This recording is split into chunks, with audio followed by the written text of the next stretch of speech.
Good afternoon. It's Wednesday, the 11th day of June. Thanks for joining us on the Midday Report. I'm Sharon Lord. In the third day of testimony in the capital murder trial of Quang Bui, a suffering from a form of psychosis on February 6th that rendered him unable to appreciate the consequences of his actions or differentiate between right and wrong. Taleo said Bui had lost touch with reality and was not able to comprehend the criminality of his conduct. Taleo's defense lawyers are trying to prove Bui was insane at the time of the alleged crime. Prosecutors, however, are questioning the method used by the psychiatrist to come up with his diagnosis. Also expected to testify today is an expert on the Vietnamese culture. He is expected to talk about Bui's cultural adaptation to the United States after having come to the United States as a refugee. Montgomery police have in custody what they call a notorious burglar. Police say 39-year-old Robert Louis Bogle Sr. was picked up last night for possession of burglar tools, failing to obey an officer, and resisting arrest. Bogle was picked up in a wooded area off Well Road. Police say he had several professional burglar tools with him. Bogle is in the city jail without bond. Officials say Bogle is a known burglar throughout the Southeast who specializes in drugstore burglaries. He was last apprehended by Montgomery police in 1979 when he had over $1 million worth of pharmaceutical drugs in his possession. Two men who escaped robbery of an Autauga store shortly after their escape last Thursday. In other news, following late-night heart implant surgery, 17-day-old baby Jessie is reported in stable but critical condition at California's Loma Linda Medical Center. The head of the heart transplant team says Jessie's blood pressure is good, and the family is rejoicing because Jessie has been given a chance to live. He actually looks a lot better now than when we took him to the operating room. After sewing the donor heart into baby Jessie, warm blood was pumped into the heart for the first time. 5 minutes later, Jessie's heart began beating spontaneously. The dramatic quest to save the life of baby Jessie started over a week ago. At that time, doctors refused the infant a transplant because they said his young and unwed parents could not offer their son necessary post-operative care, a judgment that evoked nationwide controversy. And the donor, baby Frank, had died at the Butterworth Hospital in Grand Rapids, Michigan from birth complications. The 16-day-old infant was flown from Michigan to Loma Linda, while baby Jessie's parents made their way through a media throng to Los Angeles and then on to their baby's side, just hours before surgery. If the tax bill was put to the voters today as is, it may very well be voted down. Congress is buried in mail to save the IRA deductions. And as we find out in this report, apparently President Reagan has been reading some of those letters. The Senate apparently got the message and is moving toward restoring some, if not all, deductions for... The charges are getting stronger in the race for lieutenant governor. Today, State Senator John Teague says the Public Service Commission paid more than $300,000 in fees to a pair of attorneys now active in the campaign of Teague's opponent, PSC member Jim Folsom Jr. Teague says the PSC has paid more than $250,000 to Jimmy Sanford, who is now active in fundraising for the Folsom campaign. Teague also claims the PSC paid more than $37,000 to a longtime Folsom associate, Scotty Davis. Folsom campaign manager Miles Creel did not dispute the figures. Creel did label charges of impropriety as ridiculous. Creel said that both men were paid for work on PSC utility cases and the payments had nothing to do with the lieutenant governor's campaign. Secretary of State Don Siegelman was the guest speaker today at the Girls State Convention going on at Huntington College. Siegelman stressed to the crowd the importance of getting involved in politics, saying he wouldn't be surprised if somewhere down the road some of those girls were politicians. Siegelman is coming off an overwhelming victory, and we'll see just what the future farmers of America are doing in Montgomery. Stay with us.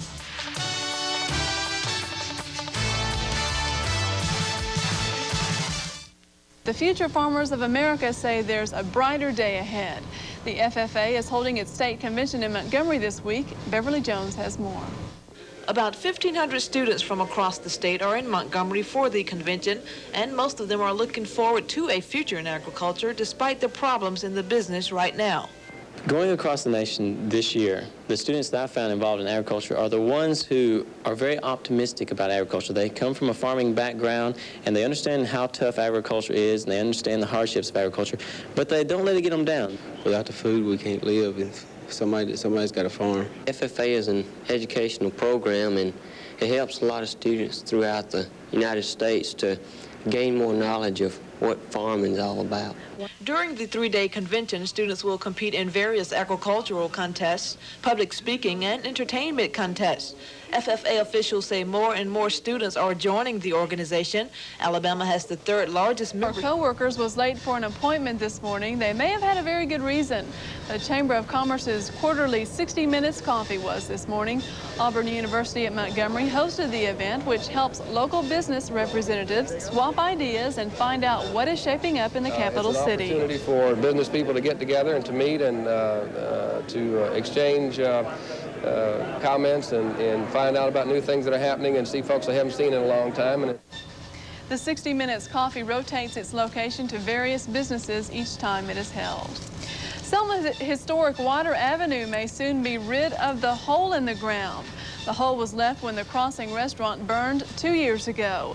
The Selma City Council is considering a proposal suggesting another restaurant be built in its place.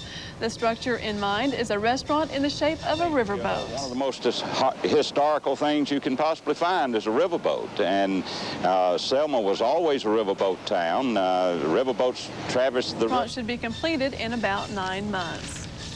Ahead in the news, a new report that says odors can trigger an asthma attack. Dr. Dina Dell has the warning when we come back. Stay with us.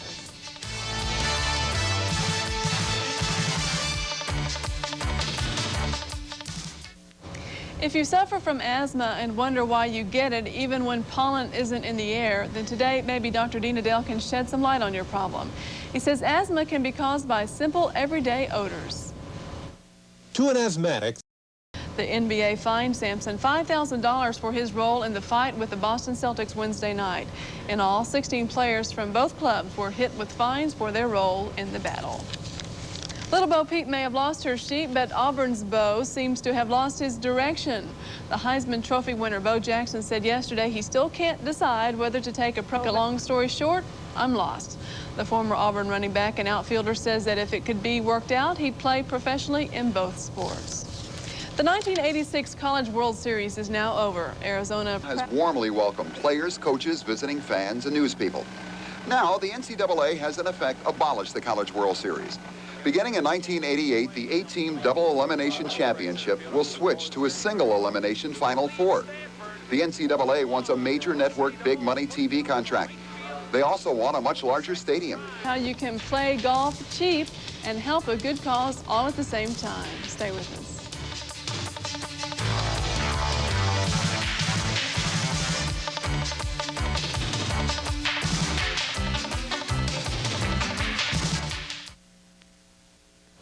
Well, if you like to play golf, have we got a deal for you? Imagine playing 12 courses for just $20. And here to tell us how we can do that is Kitty Ruzick with the American Lung Association. Thanks for joining us today. Thank you, Sharon. How is it that we're able to do this? 12 courses for $20? Well, we have some golf courses around the state that are more than generous with their time and courses and have agreed to waive the greens fees for one round of golf between June and December for the people that participate in our golf privilege card.